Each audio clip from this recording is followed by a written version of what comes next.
On est sous une espèce de canopée d'arbres en pleine ville. Bon, ça y est, je quitte l'auberge à Auckland, direction la station de bus où je prends un bus de nuit pour Wellington. Je pense que dans l'ordre des choses de l'univers qui sont lourdes, il y a une boule de billard, une boule de bowling, la planète Terre, le soleil, l'univers, ensuite mon sac à dos sur mon dos en ce moment. Et au loin, la tour d'Auckland, une dernière fois, non c'est pas vrai, on reviendra, mais dernière fois avant 2 semaines et demie. Et la tour, oh là, ça c'est la tour de moi, ça, c'est moi ça. Yes, regardez la vue qu'on a un peu. Auckland. Ouh.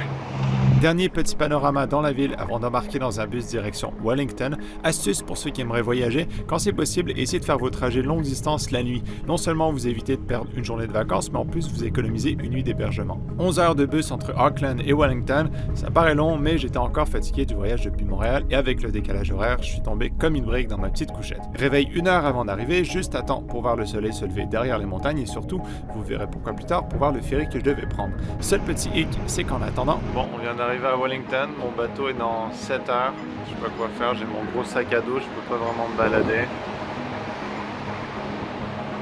Ah bah tiens, on va aller là. On va aller déjeuner. J'entrais donc dans une auberge pour backpackers qui avait un café ouvert au public et heureusement pour moi, des casiers où entreposer mon sac à dos.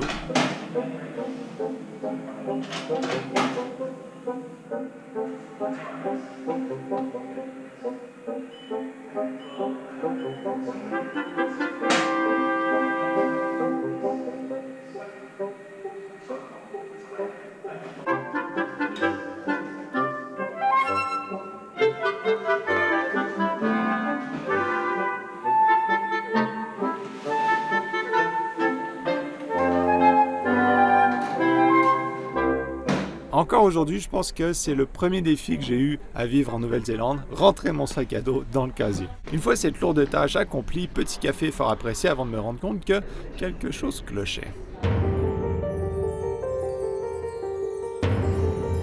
Ce que vous n'avez pas vu, c'est que dans le bus, à cause de l'air climatisé, j'avais dormi dans un drap de couchage. Ce que vous ne savez pas, c'est que dans ce même bus, j'ai également perdu la pochette pour ranger ce drap de couchage. Et ce que vous allez découvrir au même titre que je l'ai fait alors, c'est que cette pochette était en fait juste dans mon soulier. Bon, c'est pas super intéressant. Anyways, la crise étant continue, j'ai pu plier mon drap, faire un peu de rangement dans mon sac et partir me promener. En demandant à des locaux qu'est-ce que j'avais le temps de faire en quelques heures, il y en a beaucoup qui me disaient le Mont Victoria, qui me pointèrent dans une direction et c'est là que je me mis en route.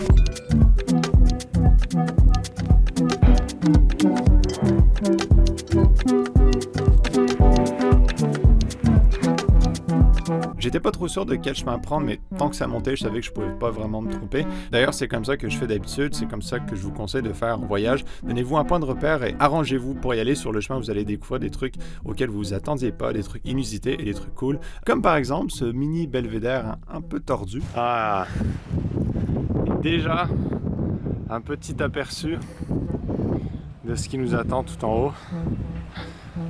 Tout cela, on va prendre le bâton à faire.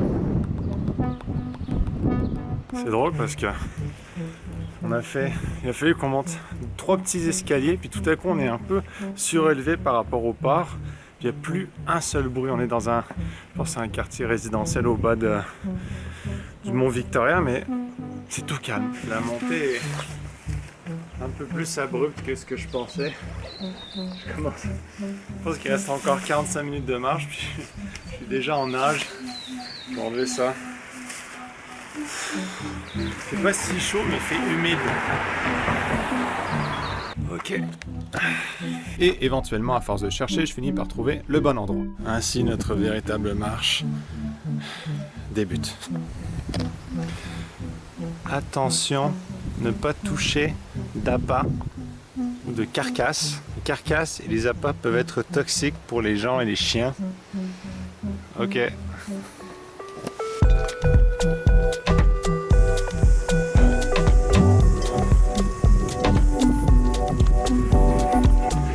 Faire à peu près 25 minutes de marche en montant, là, tout à coup ça redescend. Fuck! Oh, je me suis retrompé en plus, je pense que je vois la route au loin là-bas. Là. God damn. On rebrousse chemin.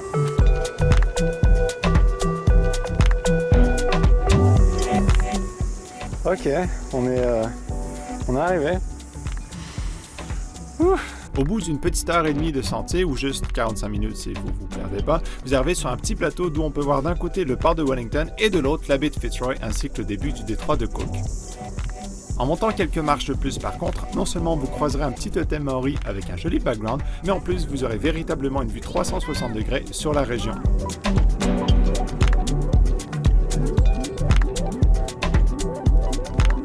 Et bon, parce que c'était en quelque sorte le premier sentier que je faisais tout seul en Nouvelle-Zélande, j'en ai profité pour sauter par-dessus la barrière, prendre une petite photo pour Instagram, photo qui immédiatement après, soit dit en passant, a été imitée par un groupe d'environ 80 touristes chinois qui sortaient d'un bus voyageur. Voilà. Ensuite, descente rapide vers le port de la ville où, coup de chance, le marché était ouvert. J'ai vu une bonne blague à côté d'un stand, donc j'ai acheté un jus de carotte. Petit stop musical au bord de l'eau, on passe le bonjour au canard et l'air de rien, le temps passait et il fallait que je commence à me diriger vers le bateau. Ok, j'ai quitté l'espèce d'auberge parce que je m'étais infiltré pour me faire manger, prendre un café, me reposer.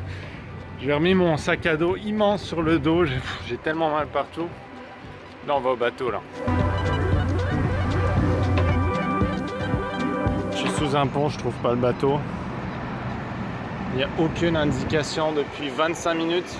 Il y a un bateau, mais c'est un bateau de croisière, ça, de luxe. Et à force de chercher, le petit panneau qui est là. Yes! Le mini panneau. Heureusement qu'en arrivant dans la ville, j'avais vu à peu près où était le ferry, sinon je l'aurais complètement manqué. Note à moi-même, par contre, la prochaine fois, prendre le bus. Finalement, tout est bon, on a check-in, on a mis le bagage, on attend que le bateau s'en aille. Je me sens tellement sale en ce moment en présence de tous ces gens qui voyagent proprement en famille. Moi, j'ai essuyé du bide. Ok, pendant que j'embarque sur le bateau, petite leçon de géographie. La Nouvelle-Zélande est composée de 2 îles principalement, savamment nommées l'île du Nord et, bon, vous l'aurez deviné, Te Waipunamu. Bon, évidemment, c'est le nom en maori qu'on donne à l'île du Sud. Auckland, la capitale économique du pays, se trouve sur l'île du Nord, mais moi, ce qui m'intéressait pour le voyage, c'était d'aller sur l'île du Sud parce que, je ne sais plus pourquoi, mais il fallait donc que je trouve un moyen de m'y rendre. Les avions, trop chers, le train, il n'y en a pas, restait donc le bateau. Départ donc de Wellington, qui est soit dit en passant la capitale du pays, et début d'une traversée qui est reconnue comme étant parmi les plus belles du monde, la traversée du détroit de Cook.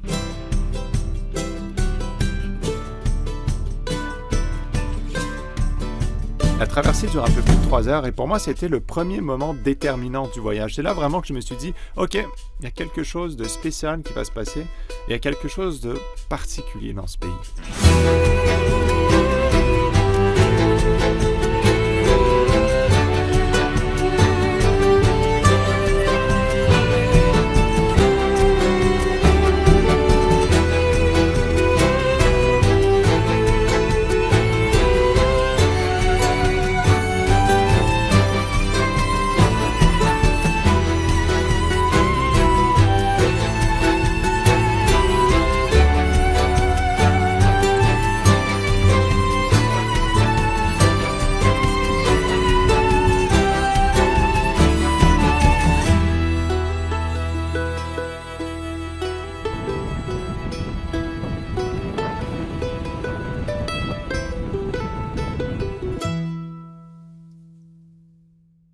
Je suis un peu stressé parce que ils conduisent pas du même côté. Oh my god, ça fait bizarre.